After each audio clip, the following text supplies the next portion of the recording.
Amigo, amiga, estamos de volta para mais um Se Liga e nosso timaço está pronto aqui completo. O economista Manuel Tedin, o publicitário Lula Vieira, o designer Marcelo Pereira, o consultor Paulo Fraga e o publicitário Elísio Pires. E o assunto dessa semana não pode ser diferente. O assunto mais importante aconteceu no sul do país, a morte de um cidadão agredido por seguranças do supermercado Carrefour.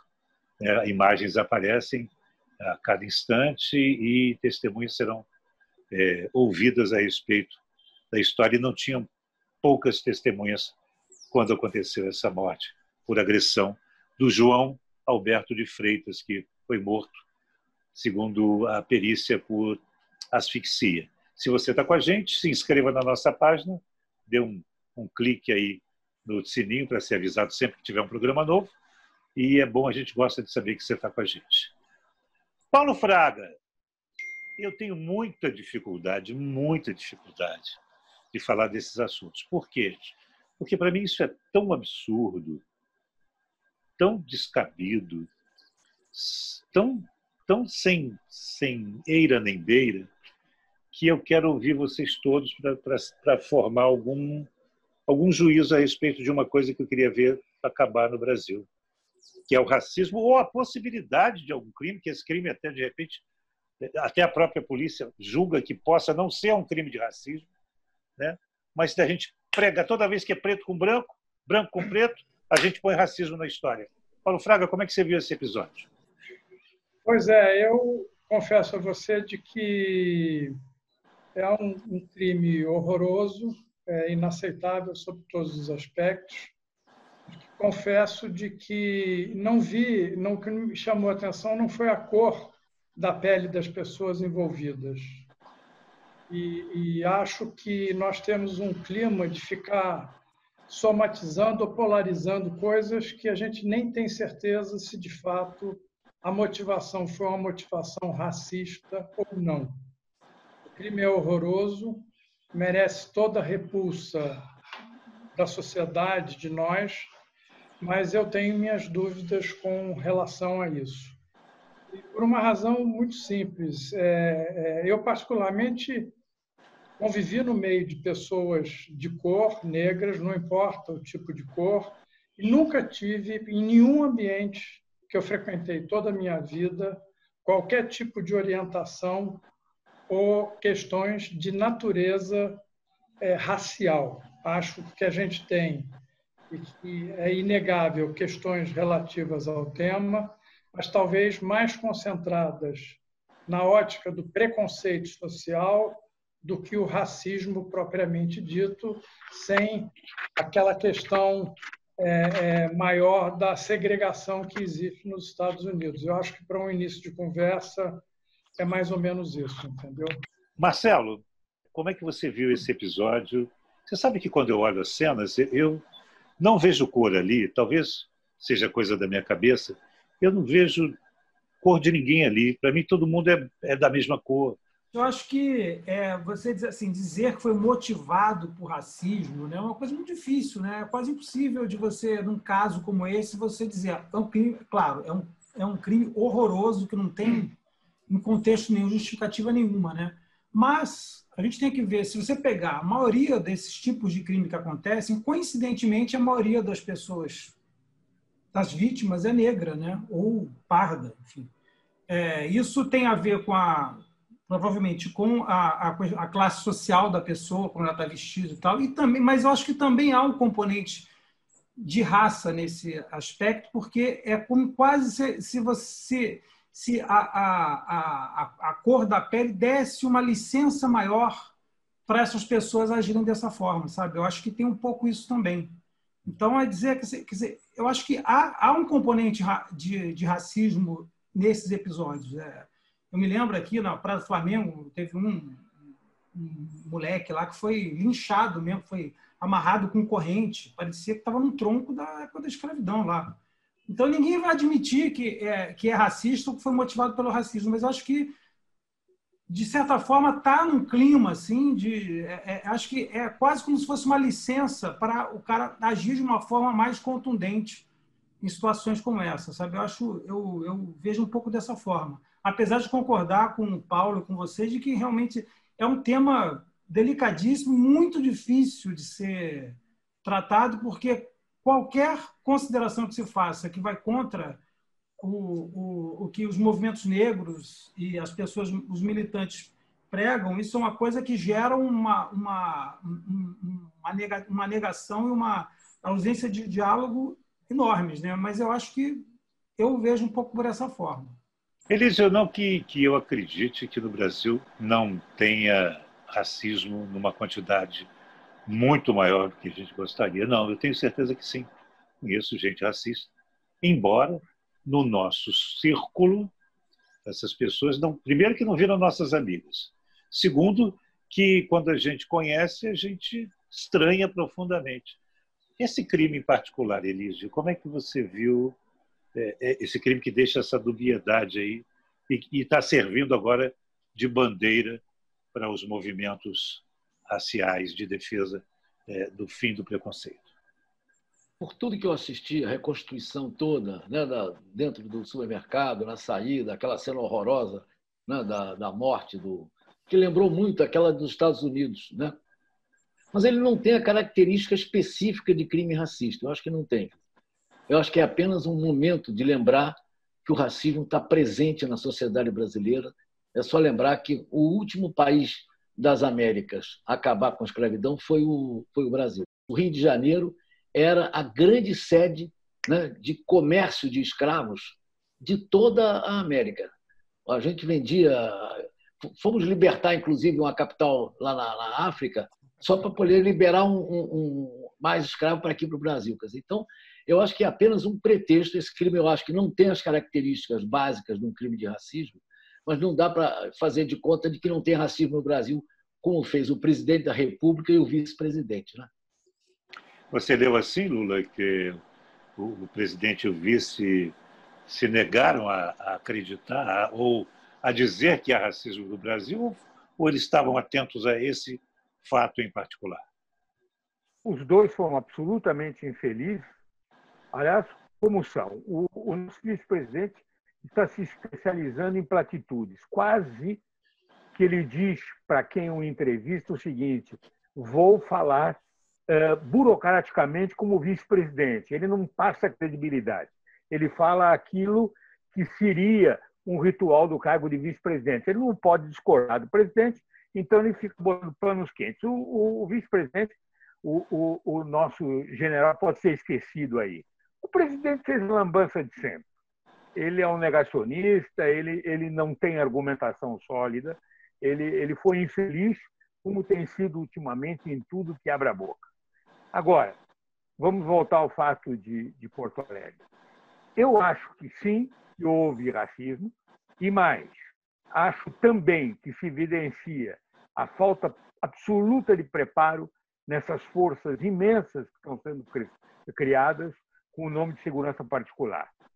São paramilitares com poderes de vida e de morte porque usam armas e muitas vezes são treinados não para a posição de imobilizar as pessoas, mas sim de abatê-las. Eu acho o caso realmente nojento. Chegou uma hora que eu não aguentava mais ver as cenas.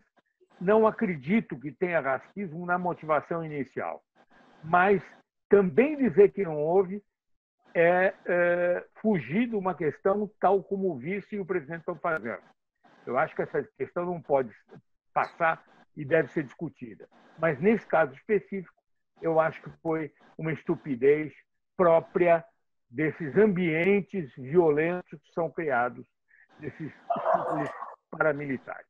Eu realmente acho que é um perigo a gente estar construindo essa milícia imensa estabelecida em todos os supermercados, bancos, casas de comércio, etc. Teria que ter uma fiscalização maior e mais cuidadosa.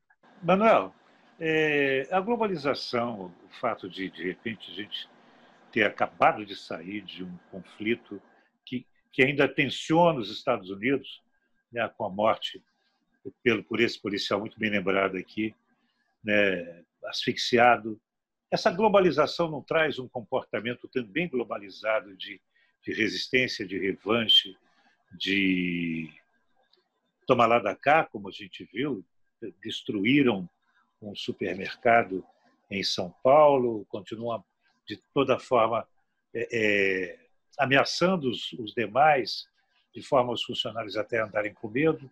Como é que você tira a fotografia desse nosso momento, por favor? Eu acho que tem um problema grave aí de governança e de um sistema de compliance decente no Carrefour.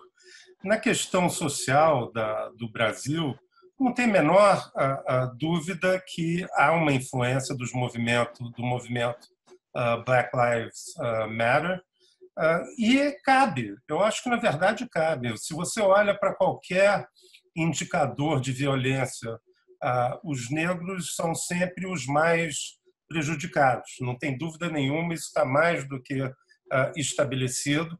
Talvez nesse caso específico a questão da raça tenha sido menor, mas eu duvido que teria, se a pessoa fosse branca, de se questionar se eles teriam tratado com a violência que trataram. Muito difícil crer.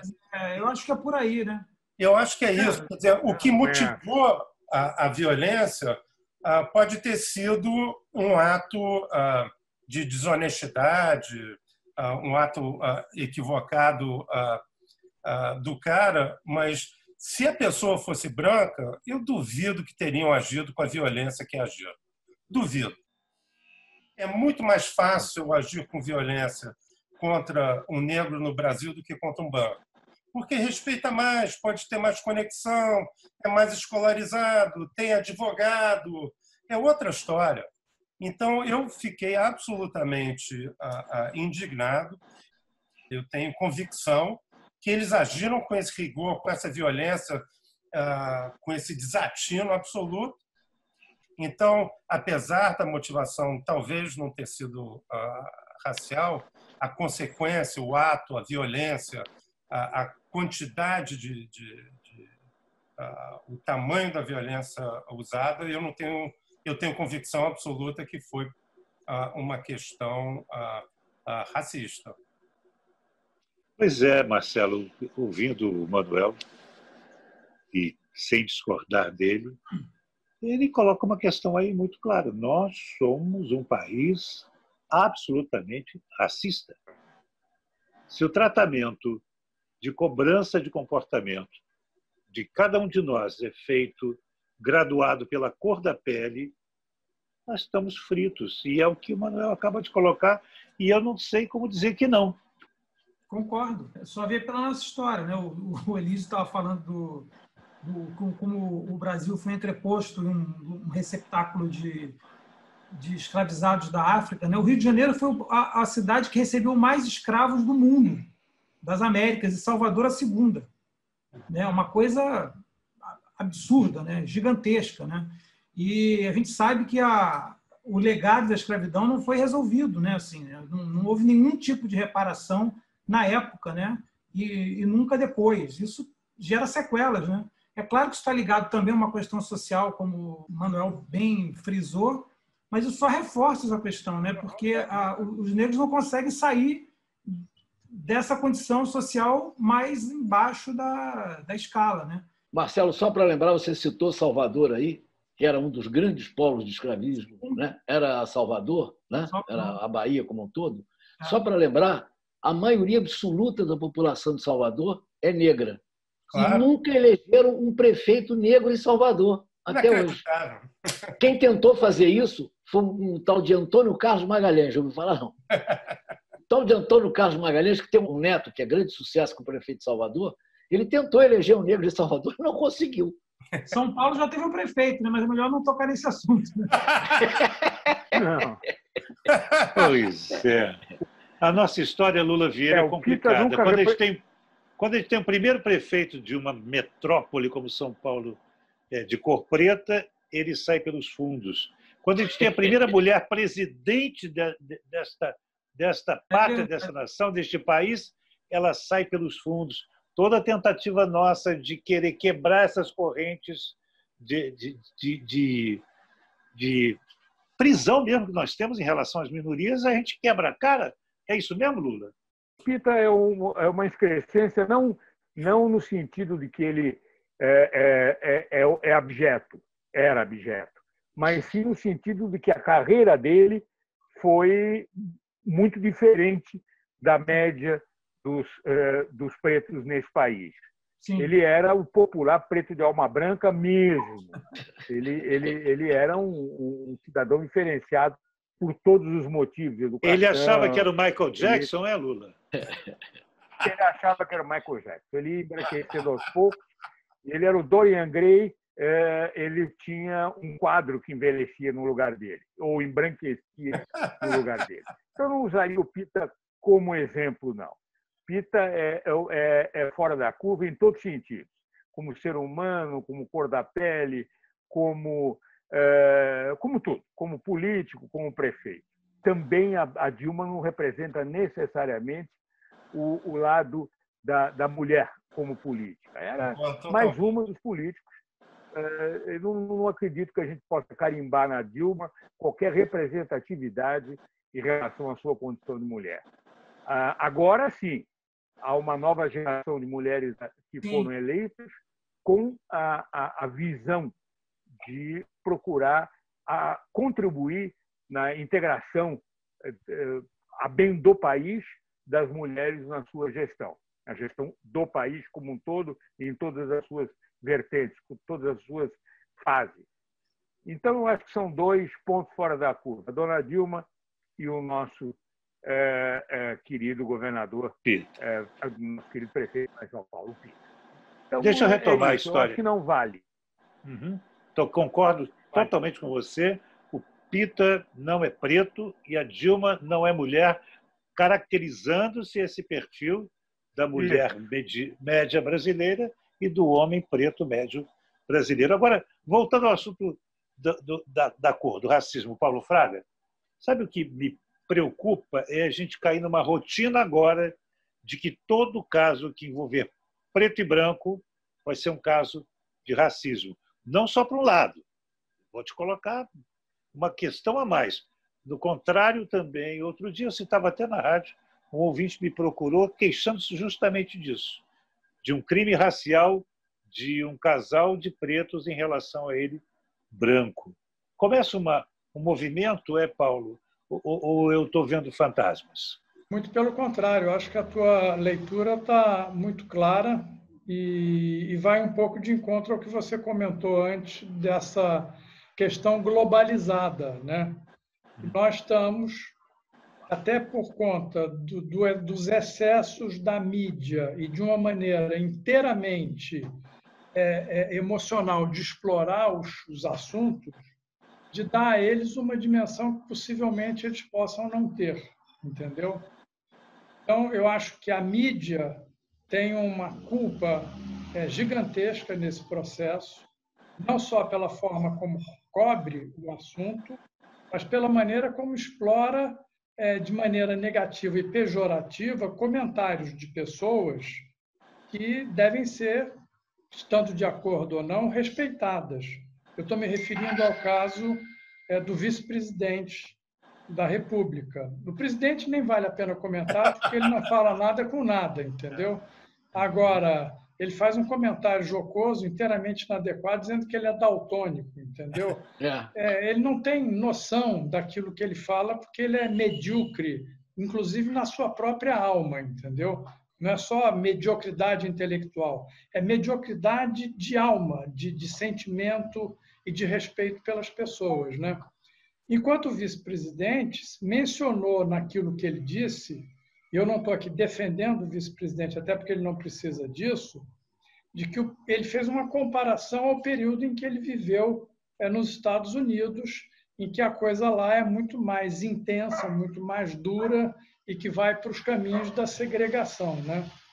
Então, só para finalizar essa sua pergunta, eu acho que nós temos problemas, os nossos problemas não são pequenos, mas vamos encontrar caminhos de resolvê-los e não ficar polarizando da forma como está sendo colocada. Agora, Tedinho, o Paulo trouxe uma coisa que me preocupa demais, que são os coleguinhas. Nós somos de um tempo, nós todos aqui, o sexteto que está aqui no programa hoje, em que um comentarista tinha estofo, tinha história, tinha estrada. Ele abria a boca e determinar a opinião dele a respeito de determinado assunto. Hoje, qualquer bichinho de orelha emite opinião em veículos de rede nacional, se posicionando lá e cá, não só em relação ao problema racial, não, em relação à política de vacinação, por exemplo. Qual a parcela de culpa? Nossa culpa, nossa máxima culpa nisso, ou é média, ou é pequena? Não, a gente tem culpa absoluta.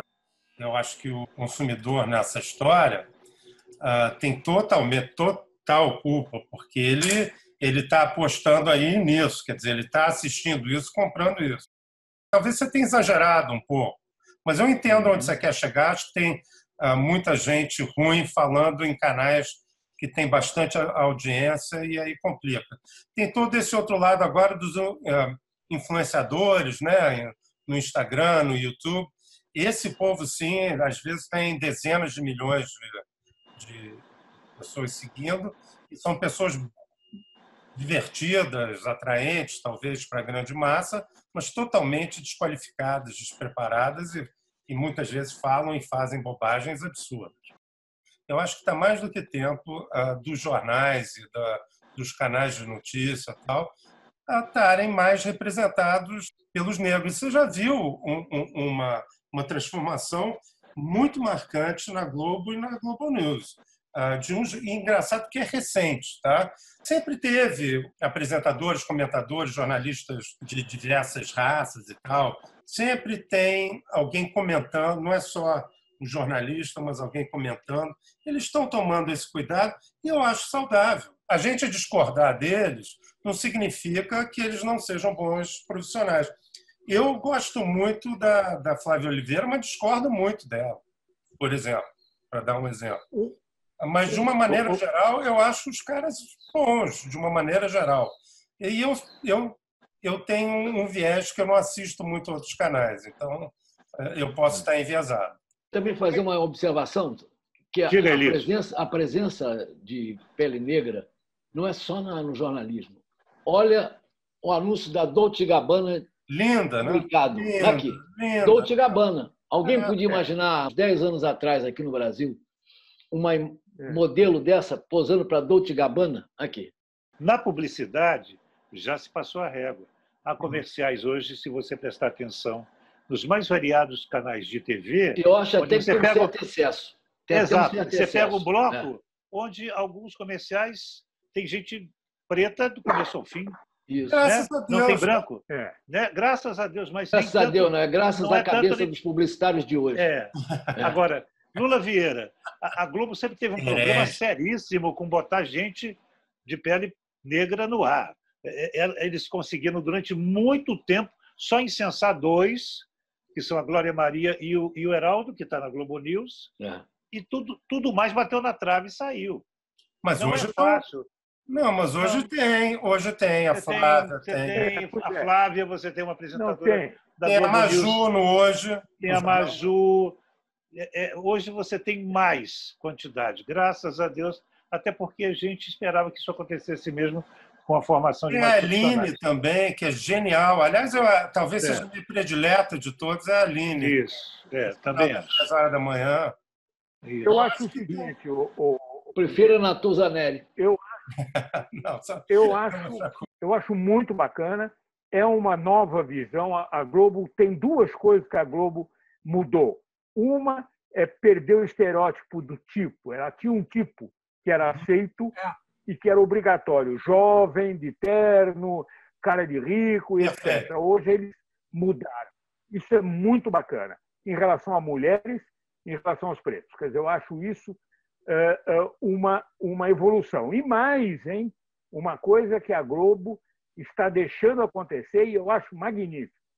A Globo está deixando que as pessoas tenham o seu assento local.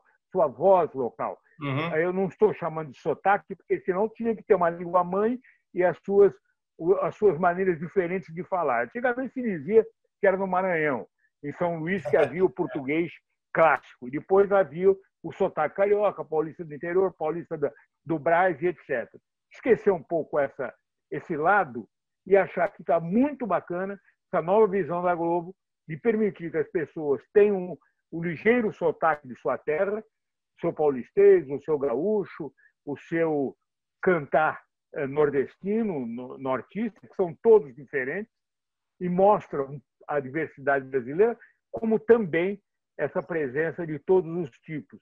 Já vai ter mais Nicei também, até porque nós temos uma colônia muito grande em São Paulo e, aos poucos, essas empresas estão se preocupando em serem realmente representativas e que a representatividade não seja um estereótipo do branco, jovem, de terno, com um tipo físico que definitivamente não é o padrão brasileiro. Eu acho que estamos nos aproximando da nossa cor e do nosso jeito de ser, da nossa maneira de ser como gente. Nosso tempo Todo acabou. mundo era meio Francisco Barbosa, lindo, jovem. Nenhuma coisa nem outra, meu agora amigo. tem uma cara de gente. Nunca fui flor do campo, agora estou partindo direto para a Tiririca do Brejo. O assunto é muito delicado, nosso tempo já acabou e eu vejo o Paulo e o Marcelo se movendo muito. Faltou alguma coisa para vocês dizerem a respeito desse assunto no dia de hoje? No dia de hoje é só lembrar uma notícia que saiu hoje, né, quase que de primeira página, do número de policiais militares mortos. Em cada 3, 2 são negros. Até porque tem muito policial negro. Tem muito. Policial lá na primeira categoria, porque o oficial não tem, não. Tem algodão, não é tão ruim. Muito poucos. Menos do que os muito poucos. Tenente-coronel negro é difícil. Mas falando da polícia militar, tem, lógico que tem. Mas tem. Paulo, alguma coisa a acrescentar sobre esse assunto? Eu acho que aquela frase, muita hora nessa calma, né? E é o primeiro ponto. Vamos ser coerentes na maneira de explorar os nossos problemas, né? E eu acho que isso traz à tona o principal desafio que a gente tem, que é dar oportunidades às pessoas via educação e via inclusão social. Perfeito. Nós estamos vivendo o mundo de atirar pedras e radicalizar os problemas que fazem parte da nossa história. Nós temos que mudar o rumo da conversa e buscar todos juntos soluções que façam isso, educação e inclusão social. Caso contrário, só tenderemos a piorar. Marcelo Pereira. Completando em relação, a gente falou do PITA, né? E Sim. Essa coisa. É interessante que a gente falou da Dilma também como exemplo, que não é exatamente um exemplo perfeito de mulher no poder e tal. Tem a Erundina, né? A Erundina, mas a Erundina é um cabo eleitoral do Boulos, né? Porque ela foi bem avaliada até, né? Ela a Erundina é uma bela representante da política da mulher. E aqui no Rio teve a Marielle, né? Que até hoje é um crime não resolvido, que foi executada e que talvez haja também um componente. Será que se ela fosse de outra classe ou fosse de outra cor, ela teria sido, né, assassinada? Elegeu a viúva. Está eleito vereador no Rio. Agora, fiquem atentos. O Manuel já tinha chamado a atenção e eu vou chamar a atenção novamente. Fiquem atentos a Tainá de Paulo. Isso. Excelente. Preta, inteligente, articulada, preparada. Preparadíssima. Deve fazer um belo papel nesses 4 anos que vem aí na vereança do Rio de Janeiro. Eu também acho. E olha que eu não gosto do PT, mas a Tainá ela vai fazer um bom papel lá. Ela tem o que há de bom do PT nela e não tem o que há de ruim, graças a Deus. Graças a Deus. Ela é muito Aproveita, Manuel, se liga em quê, rapaz? Eu me ligo no Eduardo Paes, domingo, lá, 25, todo mundo junto. Meu negócio é dar um pé na bunda desse Crivella, que é um horror. Se liga em quê, Marcelo? Me ligo à eleição agora, daqui do Rio e São Paulo, né? Se liga em quê, Paulão? Vou me ligar numa coisa que é ligar a alma das pessoas. Eu, graças ao bom Deus, nunca fui racista, nunca tive nenhuma orientação disso, muito pelo contrário. Morei perto da favela da Rocinha, sempre convivi com as pessoas mais simples, independentemente das suas cores. Então, o que nós precisamos resgatar, de fato, são os valores intrínsecos da nossa sociedade. Vai lá. Elísio Pires, se liga em quê, rapaz? Me ligo no óbvio, eleições. E para lembrar das eleições, a eleição mais importante que está ocorrendo no Brasil hoje é a de São Paulo, né? Tem exemplos incríveis. Lula, inclusive, eu acho que essa eleição em São Paulo entra para a história como uma das mais civilizadas eleições à prefeitura, né, no diálogo entre as partes, que eu já acompanhei em São Paulo. Ou estou enganado? Você tem toda a razão. É exatamente o contrário do que está vendo no Rio de Janeiro, que partiram para a baixaria mesmo. Os dois candidatos estão abaixo da linha da cintura, entrando com tudo. E eu também acho que essa eleição marcará uma saída de cena do Crivella, mas lembro a todos que tem que tomar cuidado. Quem acha isso tem que comparecer às urnas. O risco das pessoas não comparecerem é de acabar não refletindo o verdadeiro sentido, o verdadeiro sentimento da população. Tem que ir votar naquilo que as pessoas acreditam.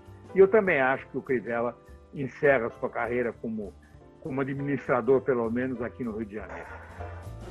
Ok. Obrigado, Lula Vieira, Manuel Tedinho, Elísio Pires, Paulo Fraga, Marcelo Pereira. Esse timaço volta semana que vem.